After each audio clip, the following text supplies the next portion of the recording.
Hello everyone. हम MCQs कर रहे थे पॉलिटिकल साइंस से रिलेटेड। लेसन है आपका फिफ्थ। इससे रिलेटेड सारे एमसीक्यूज कर लेते हैं। क्वेश्चन है आपका, who become the PM after Shastri ji. तो शास्त्री जी के बाद प्रधानमंत्री कौन बना? तो वो बनी थी इंदिरा गांधी जी। तो आंसर है ए। नेक्स्ट क्वेश्चन है, who was the leader of a socialist party. तो समाजवादी पार्टी के नेता कौन थे?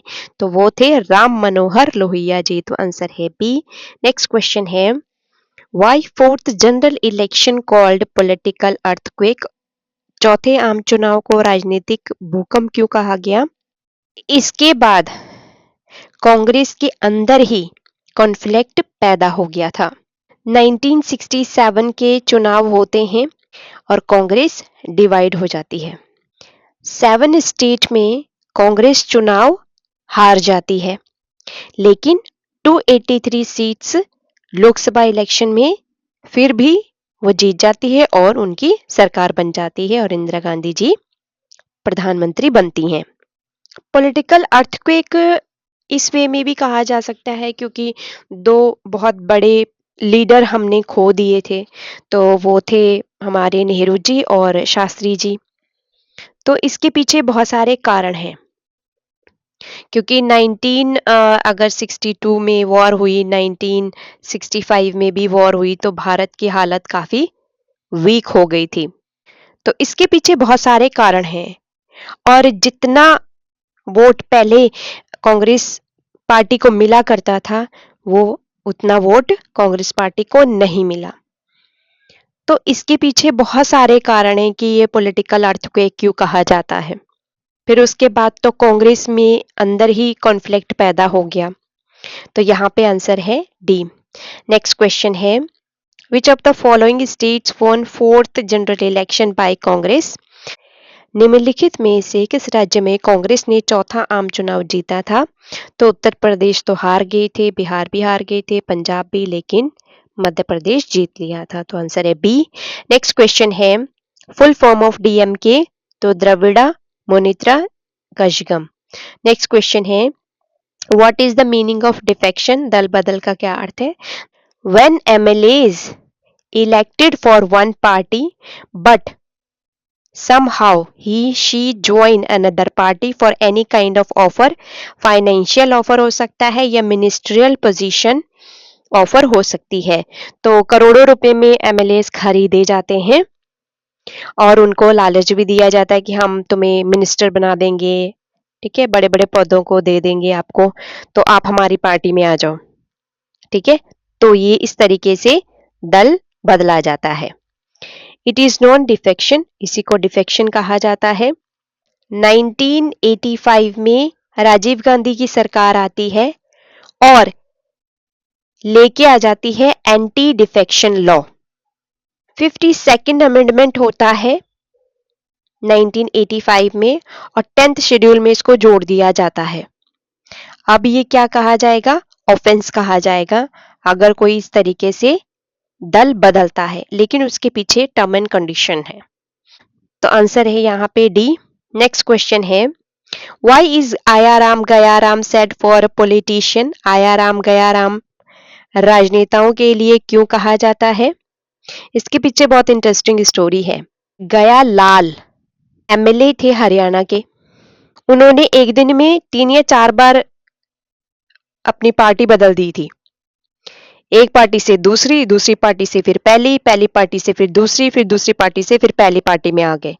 जैसे कांग्रेस से जनता पार्टी में चले गए, 9 घंटे बाद उनको एहसास होता है कि नहीं, मुझे तो कांग्रेस पार्टी में ही जाना है, लेकिन क्या होता है, फिर से वो जनता पार्टी ज्वाइन कर लेते हैं। फिर उसके बाद क्या होता है, फिर वो चेंज करते हैं अपने माइंड को और फिर आ जाते हैं कांग्रेस पार्टी में ही।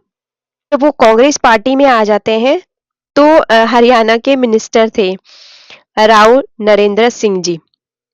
तो ना चंडीगढ़ में प्रेस कॉन्फ्रेंस हो रही थी, तो वहां पे उन्होंने बोला था कि गया राम अब आया राम है।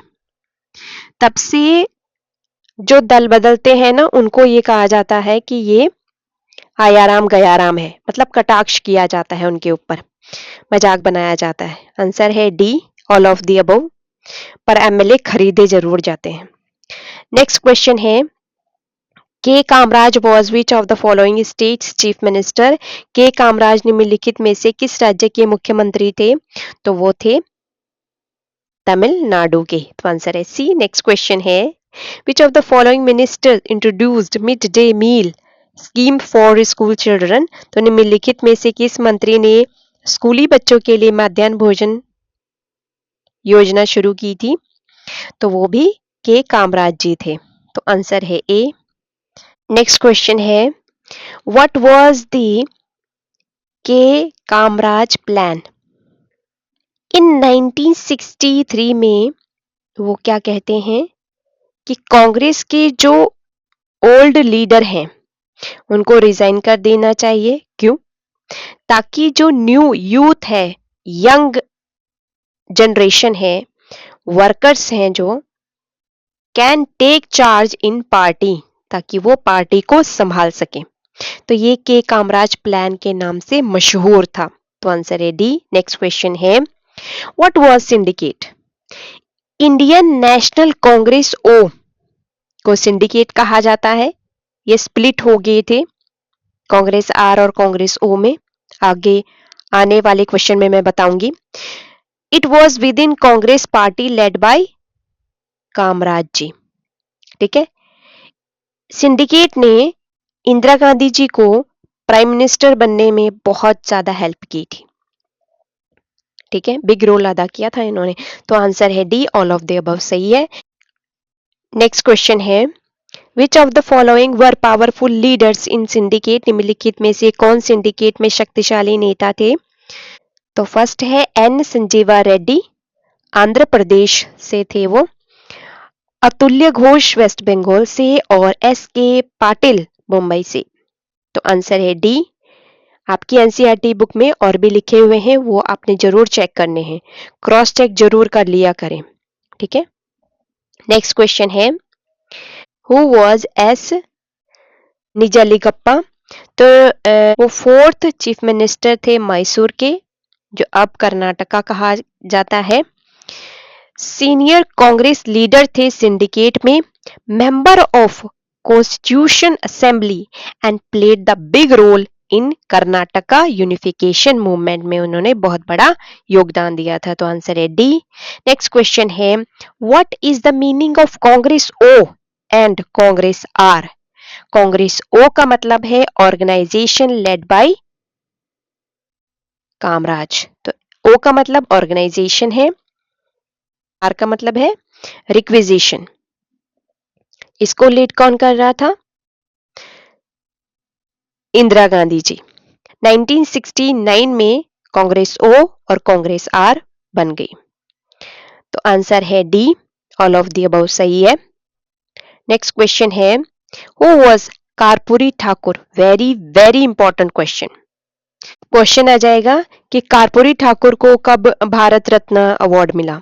ठीक है, तो ये 2024 में मिला। Very important. ठीक है, वो 11th चीफ मिनिस्टर कहाँ के थे? बिहार के। ये फेवर कर रहे थे रिजर्वेशन फॉर बैकवर्ड क्लासेस के लिए। तो आंसर है डी। नेक्स्ट क्वेश्चन है, what was the 10 point program? तो ये इंदिरा गांधी जी ने इंट्रोड्यूस किया था 1967 में। बैंक्स को, जितने भी रेपुटेटेड बैंक्स थे, उन सबको राष्ट्रीयकरण किया। इंश्योरेंस से रिलेटेड, ट्रेड, और वो चाहते थे कि मोनोपोली क्या हो, कम हो, ताकि सबको इक्वल तरीके से फैसिलिटीज दी जा सकें। लैंड रिफॉर्म किया उन्होंने, फूड ग्रेन से रिलेटेड पॉलिसीज बनाई, and land for poor rural. तो आंसर है डी। नेक्स्ट क्वेश्चन है, how long did V V Giri ji hold the post of president? V V Giri ji कब से कब तक राष्ट्रपति पद पर रहे थे?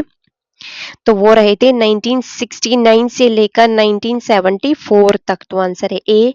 नेक्स्ट क्वेश्चन है, who was the president who was also the vice president? वह राष्ट्रपति कौन थे जो उपराष्ट्रपति भी थे? तो जाकिर हुसैन जी उपराष्ट्रपति थे, वीवी गिरी जी उपराष्ट्रपति थे, सर्वपल्ली राधाकृष्ण भी उपराष्ट्रपति थे, बाद में जाके वो राष्ट्रपति बने। तो आंसर है डी।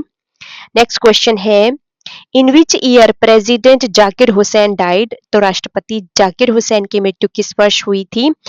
तो वो हुई थी 3 मई 1969 को। तो आंसर है बी। नेक्स्ट क्वेश्चन है, after the death of Zakir Hussain whom did syndicate considered suitable for the post of a president?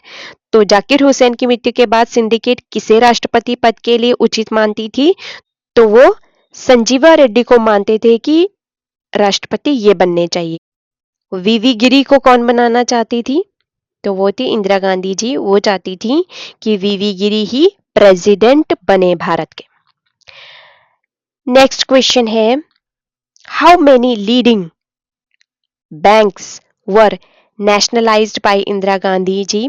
कितने अग्रणी बैंकों का राष्ट्रीयकरण किया था इंदिरा गांधी जी ने? तो वो थे 14 बैंक। तो आंसर है बी, 14 बैंक्स। नेक्स्ट क्वेश्चन है, in which general election did Indira Gandhi raised the slogan of garibi hatao? किस आम चुनाव में इंदिरा गांधी जी ने गरीबी हटाओ का नारा लगाया था? तो वो था 5th 1971 में। तो आंसर है सी। नेक्स्ट क्वेश्चन है, how many seats did Congress and Congress coalition government win in the general election of 1971? तो सीपीआई और कांग्रेस गठबंधन की सरकार ने आम चुनाव 1971 में कितनी सीट्स जीती थी? तो थी 375। तो आंसर है ए। अगर सिर्फ कांग्रेस के बारे में पूछा जाए तो वो थे 352। तो ये थे आपके कुछ इंपॉर्टेंट क्वेश्चन लेसन 5th से। अब हम नेक्स्ट लेसन शुरू करेंगे नेक्स्ट वीडियो में। अगर आप मेरी वीडियो से कुछ भी सीखते हैं, do like, subscribe and share. Thank you everyone, stay blessed, जय हिंद।